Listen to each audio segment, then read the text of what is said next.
Welcome to Telugu focus TV. నేను మీ శ్రీనివాస్ రెడ్డి. తెలంగాణ మాజీ governor అయినటువంటి తమిళసై ఆమెకు సంబంధించి ఇప్పుడు ఒక వార్త హైలైట్ అయింది. ఇంతటికి ఎందుకు ఏమనేది కూడా మనం తెలుసుకున్నట్లయితే, అంటే తెలంగాణ మాజీ గవర్నర్గా ఉన్నటువంటి తమిళసై అరెస్టు, అలాగే లాక్ నేను వెళ్ళినటువంటి పోలీసులు ఆమెను ఎవరైతే అరెస్ట్ చేసి తీసుకెళ్లారో ఆ వీడియో ఇప్పుడు బాగా వైరల్ అవుతుంది. ఇంతటికి ఎందుకు ఏమనేది కనుక మనం చూసినట్లయితే, తమిళనాడులో ఇటీవల సీఎం స్టాలిన్ హిందూ భాష పైన కూడా, అంటే హిందీ భాష పైన మండిపడుతున్నారు. అలాగే హిందీ భాష అనేది స్థానిక భాషలను నిర్వీర్యం చేస్తుందని కూడా తీవ్రమైనటువంటి ఆరోపణలు అయితే చేస్తున్నారు. అంతే బహిరంగంగానే హిందీ పైన కూడా తమ వ్యతిరేకతను బయట పెట్టేశారు ఆయన. ఈ క్రమంలో తాజాగా తమిళనాడులో త్రిభాషా విధానానికి మద్దతుగా బీజేపీ నేత అన్నామలై, అలాగే తెలంగాణ మాజీ సీఎం తమిళసై, అంటే మాజీ గవర్నర్గా ఉన్నటువంటి తమిళసై సైతం అలాగే ఎంజీఆర్ నగరంలో సంతకాల సేకరణ అయితే ఆ కార్యక్రమాన్ని కూడా నిర్వహించారు. దీంట్లో భాగంగానే అనేక మంది బీజేపీ కార్యకర్తలు దీనిలో పాల్గొన్నారు. త్రిభాషా విధానం అంటే తప్పేంటని కూడా తమిళసై ప్రభుత్వాన్ని కూడా నిలదీసింది.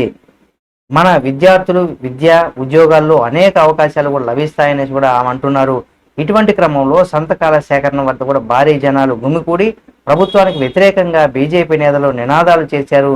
దీంతో పోలీసులు కూడా రంగంలోకి దిగి తమిళసైని, అన్నామలైని, అలాగే బీజేపీ కార్యకర్తలందరూ కూడా ఇక్కడ అరెస్ట్ చేయడం జరిగింది.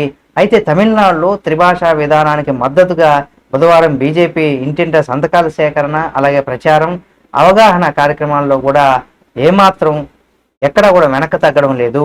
కేంద్రం తీసుకొచ్చినటువంటి జాతీయ విద్యా విధానం ఏదైతే ఉందో 2020 ప్రకారం, అంటే 2020 ప్రకారం 3 భాషల విధానానికి మద్దతుగా బీజేపీ నేతలు ఈ నిర్ణయం తీసుకున్నారు. అయితే ఈ క్రమంలో కేంద్రం తీసుకొచ్చినటువంటి జాతీయ విద్యా విధానాన్ని కూడా సీఎం స్టాలిన్ తమ పైన హిందీని రుద్దుతున్నారనేసి కూడా విమర్శలు చేసిన విషయం మనందరికీ తెలిసిందే. ఇటువంటి నేపథ్యంలో తమిళసై, అన్నామలైని కూడా అరెస్ట్ చేయడంతో కూడా ఒక్కసారిగా అక్కడ ఉద్రిక్తమైనటువంటి వాతావరణం అయితే తలెత్తింది. అయితే రానున్న రోజుల్లో కూడా ఈ ఉద్యమాన్ని మరింత బలంగా ముందుకు తీసుకెళ్లే విధంగా కూడా ప్రయత్నం చేస్తామనేసి కూడా బీజేపీ నేతలు అయితే ప్రభుత్వానికైతే అల్టిమేటం జారీ చేశారని కూడా చెప్పుకోవచ్చు. స్థానికంగా నుంచి కూడా అంతర్జాతీయ వరకు కూడా క్రీడల విషయంలో కావచ్చు, రాజకీయాల విషయంలో, విద్య, వినోదం, ఉద్యోగాలు, హెల్త్, లైఫ్ స్టైల్, ఇలా అంటే A to Z అన్ని రకాల వార్తలను కూడా తెలుగులో ఇక్కడ మనం తెలుగు భాషలో కూడా ఉండే విధంగా కూడా మనం కూడా ఆ రకంగా ప్రభుత్వాన్ని కూడా తీసుకెళ్తాం. ఎందుకంటే ప్రతి రాష్ట్రానికి వాళ్ళ ప్రాంతీయ భాష పైన కూడా ఎక్కువ మక్కువ ప్రేమను చూపిస్తూ ఉంటారు. కాబట్టి అదే తరహాలో కూడా అన్ని రంగాల్లో కూడా తెలుగు కూడా, మనం తెలుగు వారం కాబట్టి తెలుగు కూడా అటువంటి ప్రయారిటీ రావాలని కూడా కోరుకుందాం. అలా ఎవరెవరు కోరుకుంటున్నారు అనే విషయాన్ని కూడా, అంటే మన తెలుగు రాష్ట్రాల్లో ముఖ్యంగా తెలుగుకు ఎక్కువగా ప్రాధాన్యత ఇవ్వాలనే ఒక ఉద్దేశాన్ని కూడా మనం చెప్పుకోవచ్చు. మరి ఎంతమంది మీరు మనకు కూడా తెలుగు కూడా మాతృభాషనే అన్ని ప్రభుత్వ ఆఫీసుల్లో కూడా తెలుగులో ఫామ్స్ ఏవైతే ఉన్నాయి తెలుగులో ఉండే విధంగా కూడా తీసుకురావాలని కూడా కోరుకుందాం.